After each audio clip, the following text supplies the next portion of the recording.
Let's welcome Jay Davis.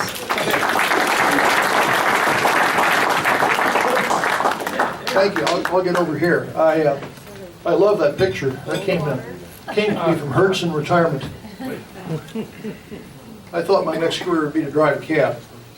This is sort of a talk on demand. About half a dozen of you had come up to me over the last few weeks and asked what the heck I knew about the Iranian deal. So this is what I call a primer on it. And you'll understand what I mean by a primer. I'm going to take you through why this deal, what is the essence of the deal, what are the facilities it affects, what are the probabilities at the end, okay? And as usual, my job is education, not selling. I'm not selling this particularly because, as you'll see, we're not sure what it is. What's been agreed is a set of goals that are mutually acceptable to both sides, that is the Republic of Iran and what's called the P5+1.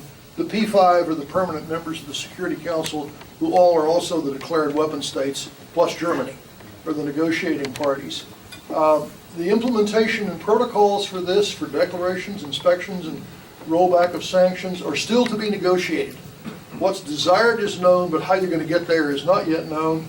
And presumably the International Atomic Energy Agency will lead inspections and assess the compliance of the Republic of Iran with whatever's agreed to over the next 10 to 15 years.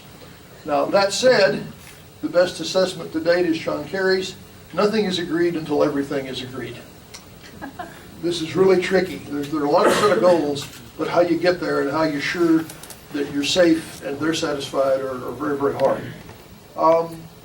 Here's a little bit of geography. The Iranian facilities are very highly dispersed. They're sort of lined up in the middle of the country. The Gulf is over here.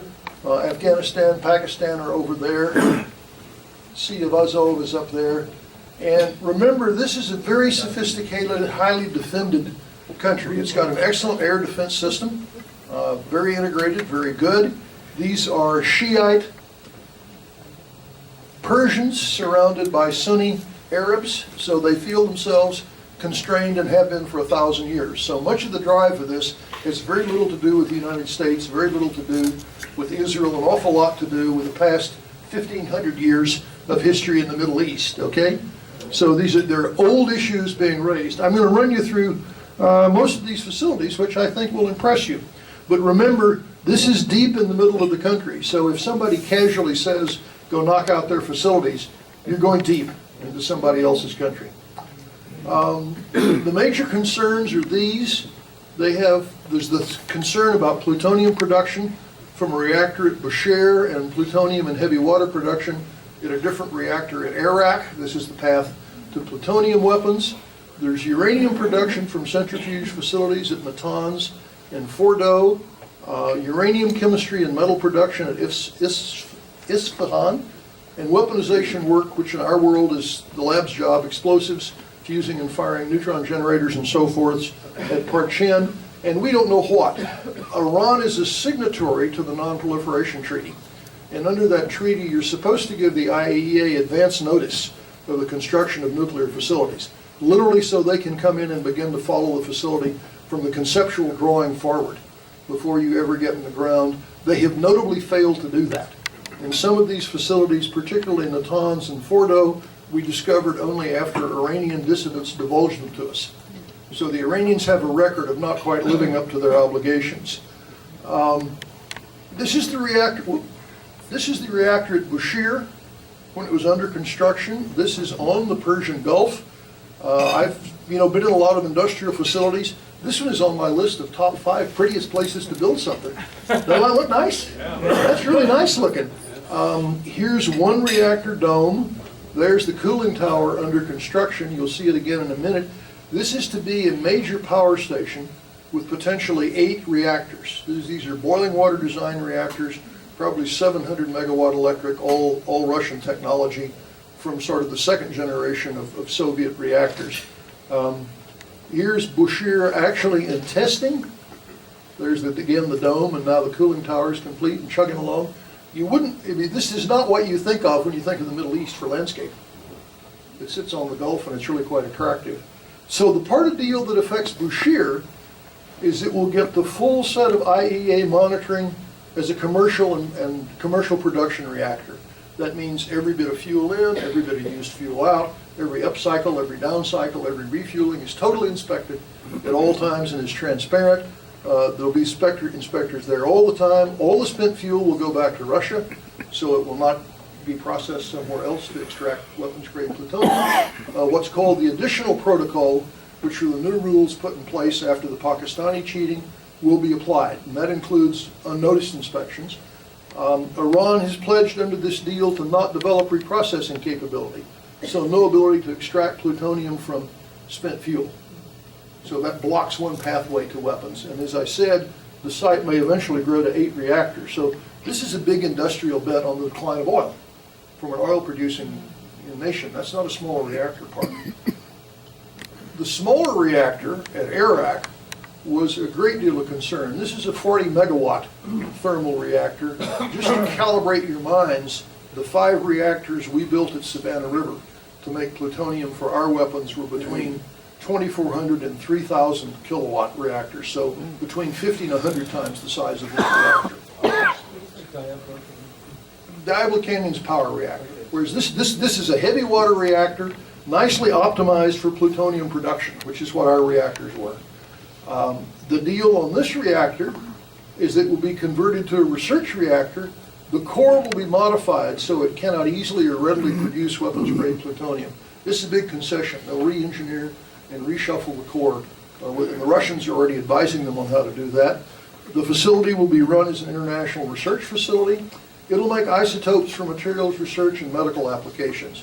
2/3 of the people in this country will have had technetium used for medical procedure at some point. There is no U.S. production of technetium, interestingly enough. We use 2/3 of what the world makes. So this will be an important contributor to the supply of an isotope we in fact need. As with Bushehr, all the spent fuel will go back to Russia, as will all the excess heavy water, and they'll no longer produce heavy water. So that again would close another pipeline that would lead you to a plutonium weapon, if you can enforce it, if the deal sticks. Isfahan is a uranium conversion plant. It's a place that converts yellowcake. Iran has its own mines, quite an ample supply of uranium domestically. They're not dependent upon anybody else for it. This produces at present uranium hexafluoride for centrifuge enrichment, uranium dioxide for making reactor fuels. Either of these can be converted there to uranium metal for weapons. This is going to be permanently inspected, as will the entire mining and milling process and their entire nuclear procurement activity. All their productions of nuclear-related hardware are to be monitored at all times going forward. So again, fairly considerable concession if it holds up. The major centrifuge facility is at Natanz. This, as I said, like Parchin, was built in secret and wasn't divulged as required by the Non-Proliferation Treaty. There's the obligatory picture of the administration building. This is sort of a cruddy picture for which I apologize. I did a fairly deep web search to find some of this stuff, and it's kind of hard to get this picture. This is the original centrifuge facility, which has about 5,000 centrifuges in it. There are 2 325,000 square foot halls. How'd you like to bid on that job?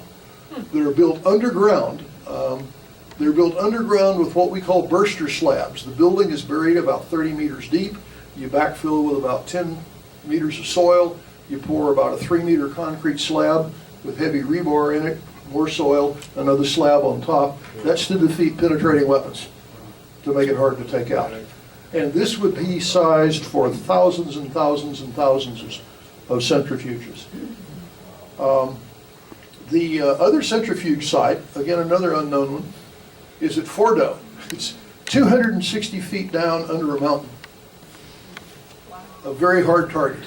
That's what you see when you look at it from above. So it's down there somewhere. This has several thousand centrifuges, was again built in secret and not divulged and tipped to us by Iranian dissidents. So the limitations on the centrifuge program are that Natanz, which has 6,060 centrifuges, will take 1,000 out and they'll be stored under IAEA seals and monitoring. So the IAEA will monitor those at all times. The 5,000 that are there will be allowed to run, but will produce no enrichment above 3.5% U-235, which is what you use in power reactors. So if they continue to build power reactors, they can supply the uranium for their own power reactors from this facility. There'll be no development of advanced centrifuges. These 5,000 that are left are to be their most primitive centrifuges, and they will abandon R&D on all advanced centrifuges under this deal. At Fordo, which currently has 15,000 centrifuges, 10,000 will be pulled out and stored under IAEA seal, and the remaining ones will be used to enrich other isotopes for medical purposes. That contaminates them, and so they're useless for future uranium work.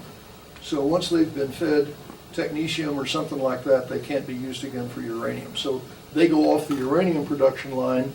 And interestingly enough, Secretary Ernie Moniz, who's an old friend of mine, who was part of the negotiating team for this, suggested they add a couple of electron accelerators there and potentially operate as an international research facility. And the Iranians seem to be quite interested in that. So this may be a place that has routine foreign access into it, not at all times. And their present stockpile of, I think it's 10,000 kilograms of 20% enriched uranium will either be blended down or exported, probably back to Russia in exchange for fuel coming forward. That's a fairly standard deal. The military facility at Parchin is thought to have been used for weaponizations tests. Parchin is a military explosives and rocket motor test facility. It's not part of their nuclear enterprise per se, but it's thought to be the site of where they did explosive testing for a nuclear device. So what we would do to develop explosive lenses, test fusing and firing circuits, neutron generators, things like that were done out at Site 300, is the work that was done there. There have been a couple of visits to Parchin, but since it's a military site, it's hard to get into, and it's not clear we will get ready access to it without a lot of struggle. There was a huge explosion at Parchin a couple of years ago, which knocked down a large number of these buildings, sort of occasionally attributed to the Israelis. Nobody talking about that. And it's also this kind of site where you could have had a bad accident. You're beginning to see this pretty big industrial facility. Parchin will be tricky. I mentioned it was once visited by the IAEA. It's not clear. It was sanitized before that visit. This is what the Iraqis used to do to us 25 years ago. They would knock the buildings down, bulldoze, and then asphalt over that so you couldn't take material samples to understand what materials had been used or what the isotopics in those materials were. Iran is required to do what's called divulge previous military dimensions, or PMD, of their program. And this is sort of like explaining the ways you've cheated on your spouse. You know, it's kind of hard to get people to sign those documents. So it's not entirely clear that they will, in the run-up to 30 June, when this is required to come to some conclusion, divulge all the things they did. And this may be the sticking point in coming to that agreement. Because this is a site you absolutely have to know everything about if you're worried about them breaking out towards a weapon. Now, here are a couple of really bad attack ideas. People always say we should just go in and knock these things down. Well, remember I mentioned to you it's in the middle of the country. Here's one actually that my old agency, the Defense Threat Reduction Agency, built. It's called Moab, the mother of all bombs. Okay? This weighs 30,000 pounds. Those of you that fought in Vietnam will remember daisy cutters. Well, this is about 4 times the size of a daisy cutter.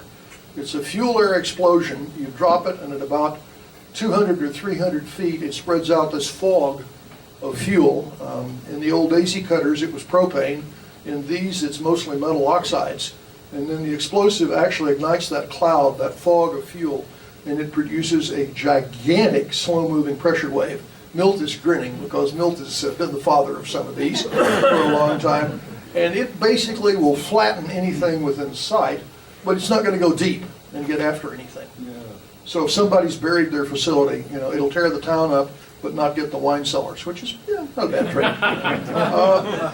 The other one, which is a proud product of Lockheed Martin, is what's called MOP, the Massive Ordnance Penetrator. It weighs 21,000 pounds. This is about 1,000 pounds of explosive wrapped around 20,000 pounds of tungsten.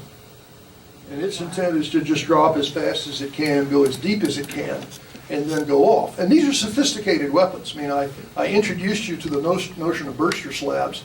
These things carry fuses that can count the number of voids they go through. So if you want to go off in the 4th basement, it knows where the 4th basement is as it goes through. But it's not clear that's going to go through 260 feet of mountain. In general, the bad news is that buried targets can't be taken out, no matter how glibly the Air Force and the weapons program talk about them. There's a long history of, you just can't quite get there from here. The Russians or the Israelis have anything like that? No, Either one. neither one of those have anything like that. And the Israelis are, as always, wildly enthusiastic for us to do this. Why can't you send a series of them down in the same hole? We actually had a program called Consecutive Miracles.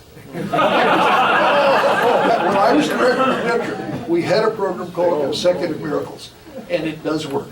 The only thing that's classified is how many miracles do you get before you run out of luck. Now, you can do it. It's a very tricky, boy, I could lecture for an hour on this. How much time do we have? Oh, no, I got an hour, I can do that.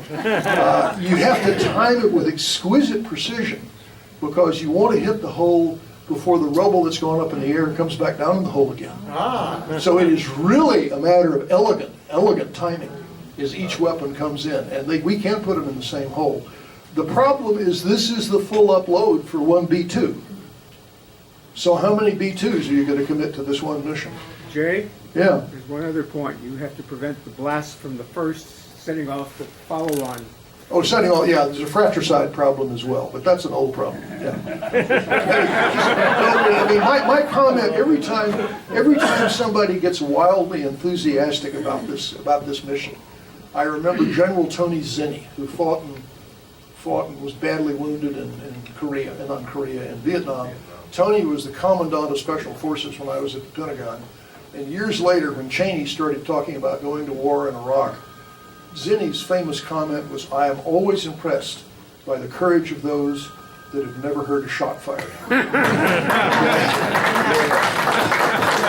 Small editorial comment, I'm sorry. Why are you calling it bad attack ideas? Well, because I don't think they'll work. I mean, bad in the sense that you have to understand this mission. You load a B-2 at Whiteman Air Force Base in Missouri, and you fly nonstop to the Middle East. You do whatever you're doing, you turn around, you fly that plane back. That it almost kills the pilots, quite apart from any combat they go into. And you're going into probably, I would give them credit for being the 5th most sophisticated air defense system on the planet. We don't even have an air defense system, remember. We have a few F-16s. These guys got missiles and radar everywhere because they're paranoid. They're surrounded by their Sunni enemies. This looks much more like trying to fly into the Soviet Union than flying somewhere else. You know, there's this phrase, a mission has to be capable of accomplishment. And and it's just not clear. It's not clear this one is. So, I don't think we really have viable military options. This is when the special forces always pop up, and I love them. And they say, for God's sake, just let us helicopter in and we'll squirt super glue in all the door hinges. Which is not bad, by the way. Or they'll ring the doorbell and go in. I mean, I've practiced with those guys. They're fun. Their great comment is, we only have 2 skills, speed and violence. And they're very impressive with both. So I'm not a big fan of flying over and dropping this stuff. I mean, the lousy comment I make, because I've had to work with both of them, is the Israelis are like the Saudis. They're perfectly willing to fight to the last American boy and girl. Okay? Exactly. So I don't think either of these is likely to be an option, particularly for Fordo. The other stuff, soft targets, you could hit those. But this is, man, I have lousy slidemanship today. You're going to have to use only a B-2, which is, we only have 19. And it's stressful. And by the way, it's stealthy, but it's not invisible. And so if you get your planes up in the air and you're good, you can probably see it. And probably see its thermal signature at some point. You got to go very deep into well-defended airspace. Neither of these is going to, and Moab in particular, is going to give you huge collateral civilian deaths. A thing that size. It's just going to be, the whole town's going to disappear if it's in the neighborhood. And either of these is basically an open act of aggression, and so the terrorist explosion that will follow. The Iranians have invested very well in Hezbollah. They're set up to start 100 terrorist events 15 minutes after that weapon goes off. And just saturate the Middle East and saturate Europe potentially with reprisals. So, got to think this one through.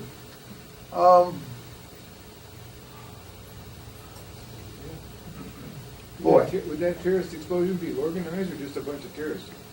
Well, it's very organized. I mean, it's very organized. So they can say go to work. Huh? To give you one number that should make your knees buckle a little, it's estimated that with Iranian help, Hezbollah in Lebanon now has 10,000 missiles they can use on Israel. 10,000. And they're very sophisticated. So they can possibly saturate Israel's very good missile defense system, if they choose to. So are you saying that really the only way to destroy that entrenched nuclear research facility is to use a nuclear weapon? It's not clear you can do it with a nuclear weapon. Good grief. No, I mean, that's the first thing everybody learned from the first Gulf War is never build on the surface. The sales of deep boring machines quadrupled in the United States, in the world after the first Gulf War. Everybody puts everything deep below ground. And once you've gone 300 or 400 feet below ground, you're real hard to kill. So if the Iranians concur with all this, and they might, by the way, because there's some advantages we can come to, the prospects for plutonium weapon are ended, the enriched uranium stockpiles are really diminished, and they can't sprint to a weapon. One of the concerns has been they sort of snuck up to the point that, fire the gun and you can have the weapon in 6 months, or have it in a year. That's particularly an Israeli fear, that they could sprint to a weapon. But their weapon sophistication is going to remain uncertain. They emerge in 10 to 15 years with a very more sophisticated base. And we seem to be hoping that societal and political changes will occur in that period. That's not whistling in the wind. 10 to 15 years is a very long time. And if we press on them and push on them, that might work. It's not a bad agreement to us, but the Israelis and the Sunni states don't necessarily see it that way. You've already seen that the Sunni won't even go to Camp David with the president. And there is no more impressive invitation than to get to go to Camp What David do they with the want? president. What would those two countries, what would they want? Well, the Israelis would like Iran to have no nuclear technology whatsoever. You know what? No nuclear technology whatsoever. Yeah, but how are they going to stop that? Well, they ain't gonna get there from here, but that's what they want. Yeah, no. And the problem is when you sign the Non-Proliferation Treaty and pledge not to have nuclear weapons, you are allowed the full suite of nuclear technologies for nuclear power, nuclear medicine, nuclear research. The Iranians have signed that treaty. The Israelis have not, by the way. So they're in kind of a funny position to be arguing about a treaty they're not partner to. Okay. Part of the hope, I think, is that if you roll back the sanctions and engage them with the Western economy and things get better, maybe you'll drive some societal change. Now that's a hope, and as we say at the Pentagon, hope is not a plan. But it's a hope. The problem with rolling back the sanctions is once you've done it, if you then try to do what's called snap back, you will discover Russian companies, European companies, American companies coming to you and explaining they have these billion-dollar business deals over there, and you're costing them their business deals. So there'll be as many American whines about putting the sanctions back on as there will be Russian or European whines about putting sanctions back on. So it's very asymmetric from our standpoint. Once you take them off, the Iranians would have to do something spectacularly stupid to get them turned back on. Inspections have varying natures. It's good to remind you of this. They can be adversarial, basically at the point of a gun, like Iraq after both World Wars, or the Gulf Wars, Germany and Japan after World War II, where we just impose our will. They can be cooperative, maybe sort of, but asymmetric in the sense that you get to inspect because you paid to inspect. And so this is what we did in Russia, Ukraine, Belarus, and Kazakhstan under what was called the Nunn-Lugar program, Cooperative Threat Reduction, where we paid for access to help them destroy their strategic weapons, but there was no reciprocity. Now, in fact, they did get to come see us take ours apart, but it was a very asymmetric relationship.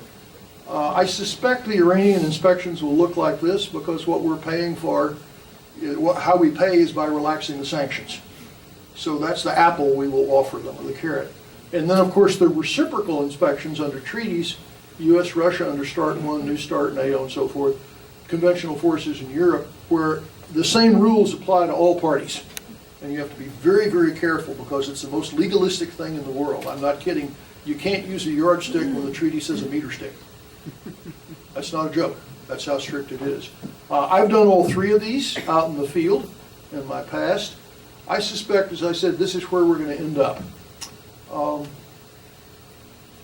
The inspections to enforce this are going to be difficult, though. you're going to have to inspect multiple sites around that country. I've given you some sense of how big it is, either continuously or frequently, but not at regular intervals. Still has to be a surprise when you show up. If you're predictable, you're stuck. The authority and access those teams have is not yet clear. I was back in Washington 3 weeks ago at a meeting working on these problems. It's not clear that this will be strictly the International Atomic Energy Agency activity, or they'll augment, like I was added to IEA teams in Iraq. Well, they'll put in people with different attitudes, different expertise. Questions like, are the supporting analytical measurements done in country if I take samples? Or do I get to take the samples out of country? And then to where do I take them and by whom is the analysis done? So the Iranians would trust the result. This is the sort of stuff up in the air at present. And quite frankly, the inspection teams have to be guarded all the time against penetration by the usual blackmail, sexual, drug, fiscal, and alcohol techniques. And if you keep your people on the ground in Indian country, believe me, they come at you with all that stuff. So it's not simple to keep an inspection team together and whole. You need a lot of counterintelligence work to make sure the team is doing what you want it to and hasn't been turned by the other side. The best likely assessment of this, and this is my last view graph, came from a young man in Tehran. He said, what good is this agreement? There's still no whiskey in the stores. Okay, so there's a bright guy's assessment there. So that's kind of my pitch. I've walked you through it. I think on the face of it, it's not a bad agreement. I have no idea if they can negotiate terms that make it credible and capable of accomplishment, to use the phrase I used. Stay tuned and see what pops out 30 June. Okay. The Iranians feel it.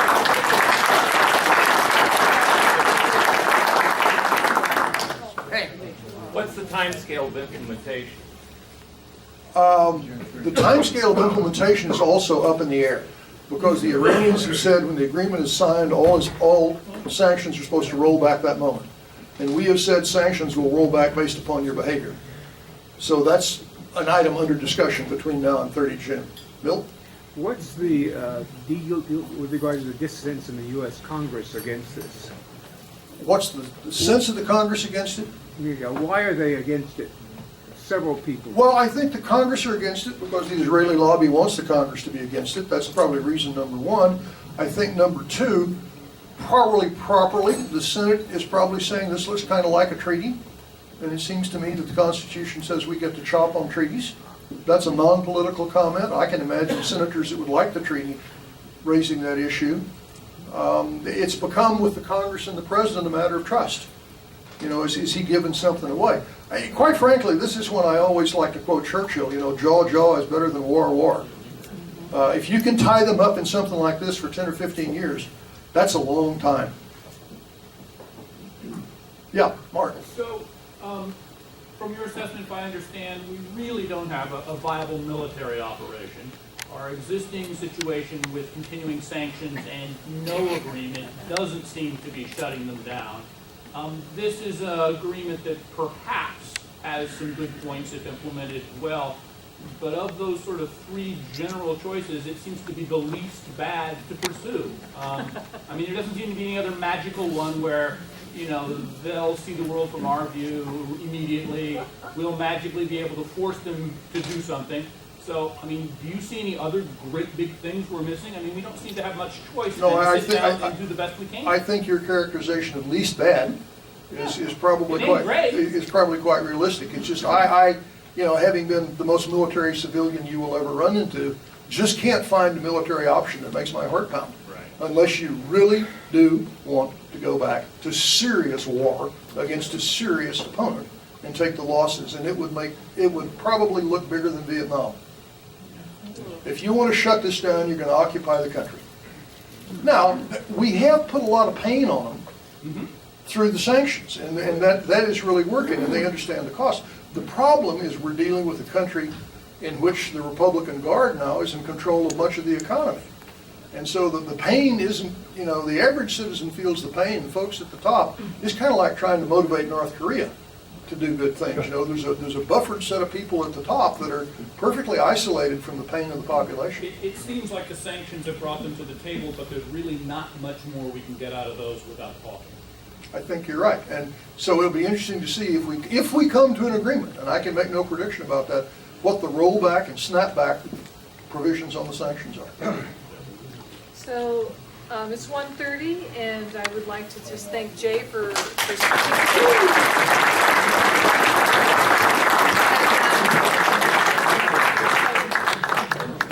Jay, you get your choice of wine or olive oil? So easy. Too bad we didn't have good whiskey. Thank you. And I'm sure you'll stay I'm for around. after if you have some questions. That'd be great. Okay, great. Thank you. Thank you. Thank you. Great.